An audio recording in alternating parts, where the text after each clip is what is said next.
Police अगर विपक्ष के कुर्ते ना फाड़े, पुलिस अगर विपक्ष को डिटेन ना करे, हिरासत में ना डाले, पुलिस अगर विपक्ष को जेल में डाले, ईडी अगर विपक्ष के नेताओं को परेशान ना करे, सीबीआई आपके घर पे रेड ना मारे, इनकम टैक्स का छापा ना मारे, तो समझिए आप देश के लिए लड़ नहीं रहे हैं। और हम दिल्ली पुलिस को धन्यवाद देना चाहते हैं कि हम देश की जनता के लिए लड़ रहे हैं और आपकी एक एक परेशानी को झेलने के लिए तैयार हैं। लेकिन एक बात हम दिल्ली पुलिस के सिपाहियों को जरूर कहना चाहते हैं, भाई साहब, आप आते हैं साधारण परिवार से, आप आते हैं किसान मजदूर के परिवार से, आप आते हैं गरीब परिवार से। आप जो हमारे ऊपर डंडा चला रहे हैं ना, एक्चुअली आप अपने ही भविष्य पे और अपने ही मुद्दों के ऊपर डंडा चला रहे हैं। इस बात को याद रखिएगा, इस बात को याद रखिएगा।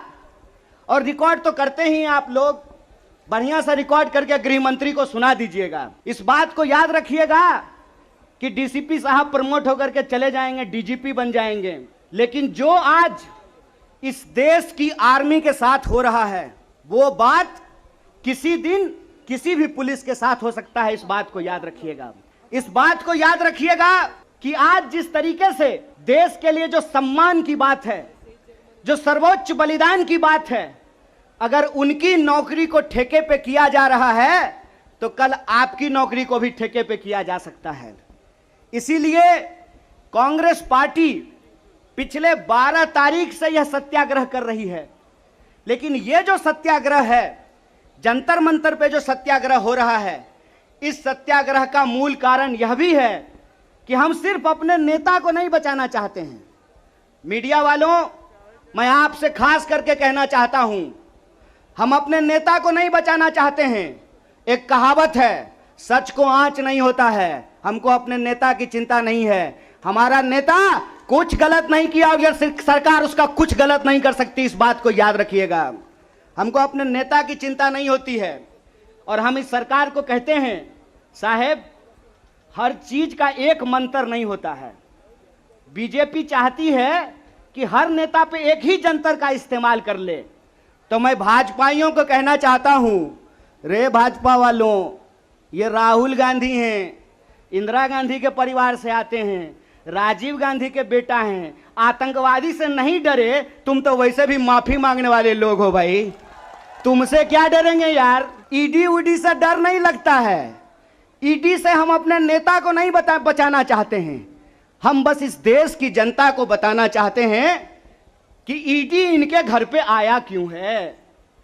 ईडी इनके घर पे इसलिए आया है कि मोदी जी को कोई साधु बता दिया है कि विपक्ष के सारे नेताओं पे एक ही कैप्सूल इस्तेमाल कीजिए।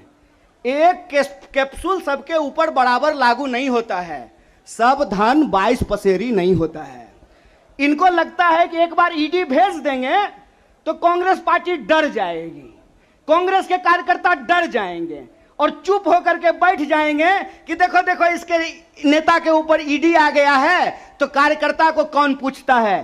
कांग्रेस पार्टी के अंदर इस बात का जज्बा है कि अगर हम देश को अंग्रेजों से आजाद करा सकते हैं तो इस देश को हम अंग्रेजों के चापलूसों से भी मुक्त कराएंगे। इस बात को याद रखिएगा, इस बात को याद रखिएगा कि आपने देश के साथ जो खिलवाड़ किया है उस खिलवाड़ के खिलाफ हैं हम। उस खिलवाड़ के खिलाफ क्यों हैं हम? कि आपने इस देश को सपना दिखा करके, आपने इस देश के लोगों को उम्मीद जगा करके उनके साथ धोखा किया है। ये हम नहीं बोले थे, श्री 108 श्री माननीय प्रधानमंत्री जी बोले थे कि हर साल 2 करोड़ नौकरी दी जाएगी। क्या मीडिया वाले? मोदी जी बोले थे ना कि हम बोले थे? अरे बोलिए ना महाराज, आपको भी बोलना पड़ेगा। याद रखिएगा इस बात को, सबकी बारी आएगी, इस बात को याद रखिएगा। अरे हमारे लिए क्या है, जब तक जेल में चना रहेगा, आना जाना लगा रहेगा, हमको कोई दिक्कत नहीं है। लेकिन बारी सबकी आएगी, इस बात को याद रखिएगा। कहे थे ना मोदी जी कि हर साल 2 करोड़ रोजगार देंगे, बोले थे कि नहीं बोले थे? अरे बोलिए ना, आप कांग्रेस के कार्यकर्ता हैं, भाजपा के थोड़ी हैं कि डर जाएंगे। बोलिए, बोले थे ना, बोले थे ना कि महंगाई कम होगी, बोले थे ना खाते में 15 लाख रुपया आएगा, बोले थे ना अच्छा दिन आएगा। आया क्या? मोदी जी के स्टाइल में पूछूं क्या, आया क्या? अब नया जुमला आया है। अब नया जुमला आया है कि हम अग्निपथ लेकर के आए हैं। एगो भाजपा का नेता ईमानदार है, कैलाश विजयवर्गीय को धन्यवाद देना चाहिए। कम से कम उसने इस देश के नौजवानों की शंका दूर कर दी। उन्होंने बता दिया भाजपा की नई योजना है तैयार, भाजपा ऑफिस में सभी नौजवान बनेंगे चौकीदार। यही योजना है ना। लेकिन मैं कहता हूं विजयवर्गीय जी, आपका बेटा बल्ला बहुत बढ़िया चलाता है, अफसर पे बैठ चला रहा था, उसको बीजेपी ऑफिस में क्यों नहीं सिक्योरिटी गार्ड बना देते हैं? मंत्री का बेटा बनेगा सेक्रेटरी, मंत्री का बेटा बनेगा बीसीसीआई का सेक्रेटरी, और किसान मजदूर का बेटा बनेगा भाजपा ऑफिस में सिक्योरिटी गार्ड। हाय रे हिपोक्रेसी, इसी को हिपोक्रेसी कहते हैं ना। और बेईमानी किसको कहते हैं? देश की जनता को लगा कि जब मोदी जी बोल रहे हैं तो सच ही बोलेंगे। मोदी जी की हर बात को मान लिया देश के लोगों ने। मोदी जी ने कहा दीपक जलाओ तो देश ने दीपक जलाया। मोदी जी ने कहा बत्ती बुझाओ तो देश ने बत्ती बुझाया। मोदी जी ने कहा थाली बजाओ तो देश ने थाली बजाया। सब कुछ किया इस देश ने। लेकिन देश अब तक इंतजार कर रहा है कि मोदी जी जो हमको कहे थे उसमें से एक भी चीज पूरा नहीं किए हैं। और ये देश की जो परिस्थिति है, इस परिस्थिति पे मुखर होकर के हमारे नेता बोलते हैं। इस बात का हमको गर्व है कि सरकार के सामने बिना झुके कोई लड़ता है अड़ करके तो उसका नाम राहुल गांधी है। उसको डराना चाहते हैं, उसको डराना चाहते हैं, उसको झुकाना चाहते हैं। अरे आप कहते हैं मोदी जी मैं भी चौकीदार, मोदी जी के समर्थन में लोग कहते हैं मैं भी चौकीदार।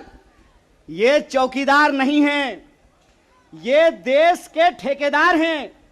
और ये देश के ठेकेदार कैसे हैं? क्योंकि इस देश के लोगों का, उनके भविष्य को ये ठेके पे कर देना चाहते हैं।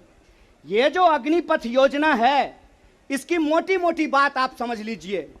मैं बड़े ध्यान से सारा प्रेस कॉन्फ्रेंस सुन रहा हूं। प्रेस कॉन्फ्रेंस में सरकार जिलेबी की तरह गोल गोल कर रही है, हर चीज को सब कुछ बोल रही है, सब फायदा गिना रही है।